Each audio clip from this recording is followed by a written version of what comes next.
Nakakarinig ka rin ba ng reaksyon mula sa mga ibang Pilipino na ayan, baybay na yan, pang Tagalog lang yan, pinipilit mo na naman. Kayo mga Tagalog, pinipilit nyo naman yung inyong kultura sa aming mga Bisaya o mga Kapampangan o mga Ilocano, etc.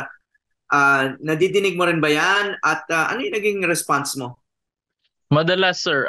So yung medyo baguhan pa ako sa paggawa ng baybayin, nag-attend kami ng parang may international conference on Philippine scripts which was held in Surigao.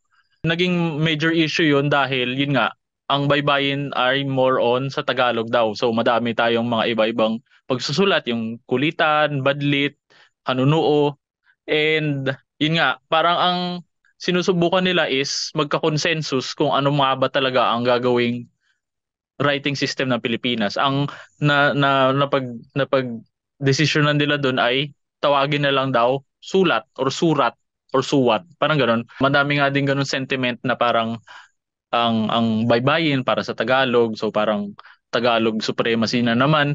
So medyo mahirap yung aspect na 'yan.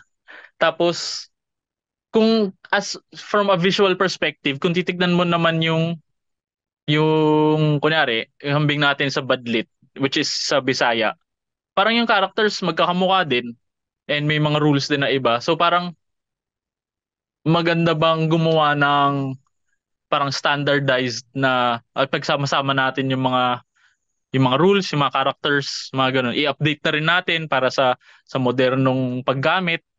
So hindi ko alam kung anong pwedeng gawin tukol dyan, pero parang maganda maganda sana, very ideal na yun, magkaisa sana tayo sa kung ano mang pwedeng gawin para naman ma-preserve, ma-develop and to move forward with it.